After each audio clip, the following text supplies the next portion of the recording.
간암은 간을 이루고 있는 간세포에서 생겨난 악성 종양을 말합니다. 매년 전 세계적으로 약 60만 명의 환자가 발생하고 우리나라에서는 위, 갑상샘, 대장, 폐에 이어 5번째로 흔한 암인데요. 특히 간암은 폐암에 이어 2번째로 암으로 인한 사망자가 많은 질환으로 40, 50대 남성에게서는 암 사망 원인의 1위를 차지하고 있습니다. 간암의 발생 원인은 여러 요인들이 있습니다. 그 중에 가장 흔한 원인은 만성 B형 간염이나 만성 C형 간염, 지속적인 과도한 음주, 간 경변증 등이 있습니다. 특히 최근에는 서구식 식사 습관에 의한 비알코올성 지방간에 의한 간암 발생의 비율이 높아지는 추세를 보이고 있습니다. 이러한 바이러스 간염이나 알코올에 의한 간의 파괴와 재생이 반복되는 경우 간암의 발생 위험이 크게 높아지게 됩니다.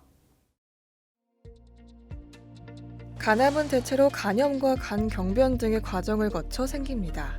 간염 바이러스와 알코올, 독성식품 섭취 등의 원인으로 염증이 반복적으로 나타나면 간이 딱딱하게 굳는 간 경변 위험이 높아지는데요.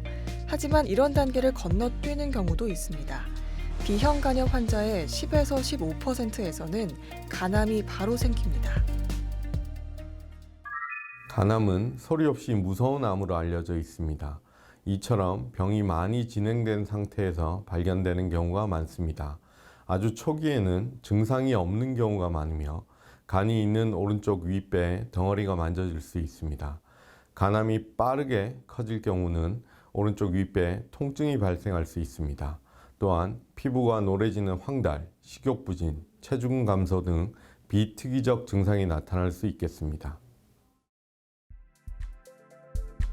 간암의 큰 특징 중 하나가 진행 속도가 매우 빠르다는 겁니다. 불과 1년 이내에 종양이 다른 장기까지 침범하는 4기까지 진행하는데요.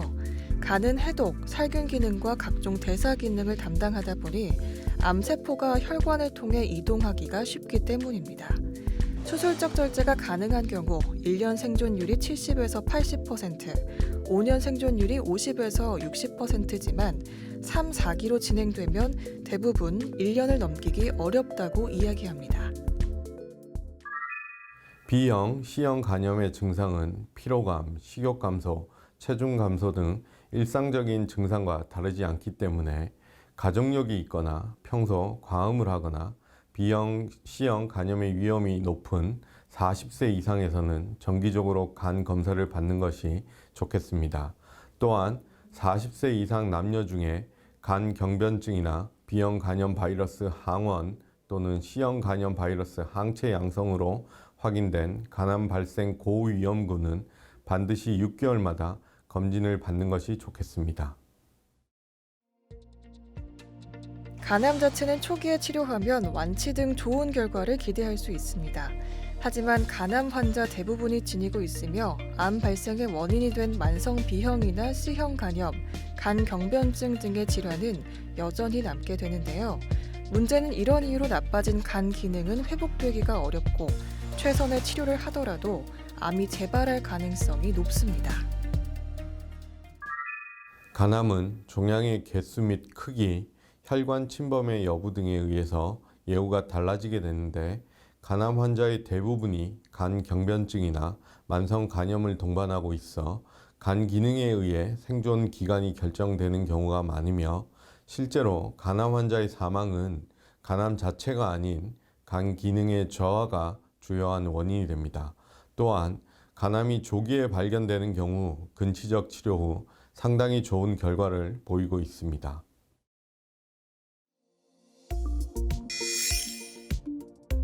간암 발생의 위험 인자가 있는 사람에게서 특징적인 영상 검사인 복부 전산화 단층 촬영, 간 자기 공명 검사 소견과 혈액 속의 간암 표지자 상승이 있을 때 간암을 진단할 수 있는데요. 하지만 이러한 검사를 통해서도 진단이 어려운 경우에는 혈관 조영술이나 조직 검사를 통하여 진단하게 됩니다. 더불어 간암의 특성상 조기 발견이 어렵기 때문에 간암의 고위험군의 선별검사가 필요한데요. 선별검사가 필요한 고위험군은 만성 B형 간염 바이러스 보유자와 만성 C형 간염 바이러스 보유자, 그리고 간 경변증이 있거나 간암의 가족력이 있는 경우이며 고위험군에 한해 6개월마다 혈액 검사와 복부 초음파 검사 시행을 권고하고 있습니다. 간암의 치료 방법은 다양한 치료 방법이 있습니다. 적절한 치료 방법의 선택은 간암의 진행 정도, 환자의 간 기능, 생활 활동 능력의 정도에 따라 이루어지게 됩니다. 매우 초기에는 간 절제술, 고주파 열치료, 간 이식술 같은 수술적 치료가 주를 이루게 되며 중기에는 간 동맥으로 도관을 위치시켜 암에 공급되는 혈관으로 항암제를 투여하고 혈관을 막아서 간암을 괴사시키게 되는 경동맥 화학색전술이 주로 사용되고 있습니다. 진행성 간암의 경우는 전통적인 항암제 치료와 더불어 최근에 좀 더 발전된 표적 항암제 또는 면역 항암제 치료법이 있겠습니다. 간 이식은 간암을 없앨 뿐 아니라 그 암이 생기도록 한 병든 간 자체를 아예 바꾸는 것이기 때문에 이론적으로 가장 이상적인 치료법입니다. 간 이식은 뇌사자 간 이식과 생체 간 이식으로 나뉘는데요. 뇌사자의 장기 기증이 절대적으로 부족한 우리나라에서는 생체 간 이식이 주로 시행되고 있습니다.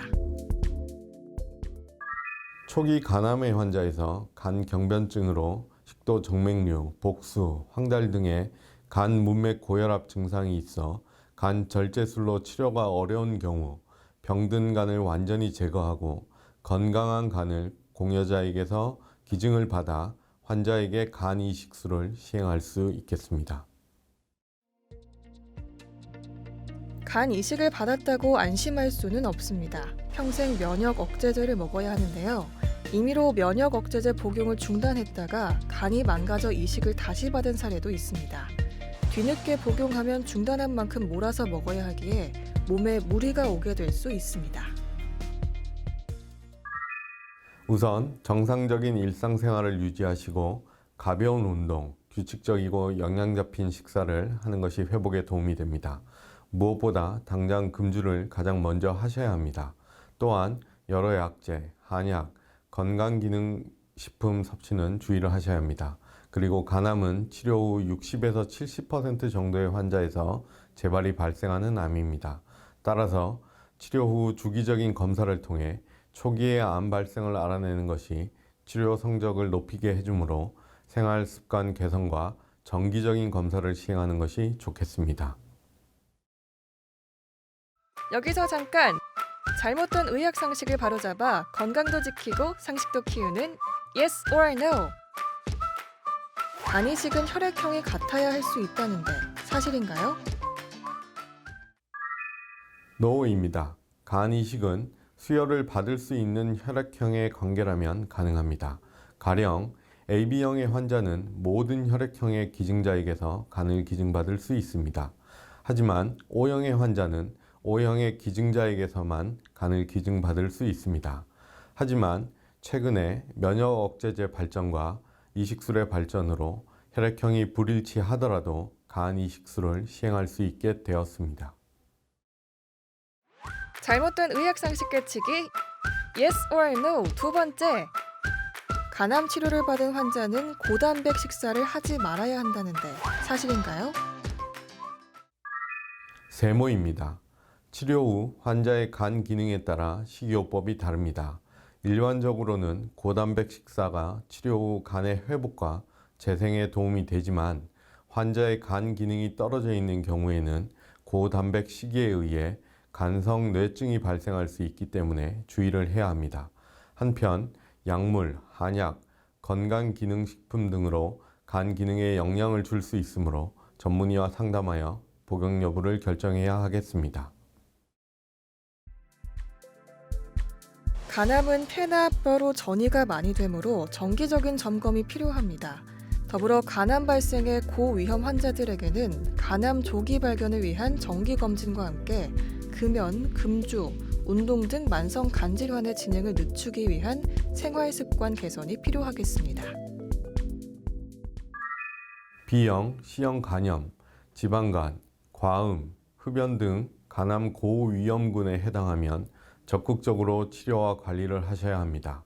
또한 무기력함, 피로감, 식욕부진, 오른쪽 윗배의 불편, 체중 감소 등이 있다면 주위 병원에서 진료를 받으시고 40세가 넘으신다면 정기적으로 간 초음파와 혈액 검사를 받으시길 부탁드립니다.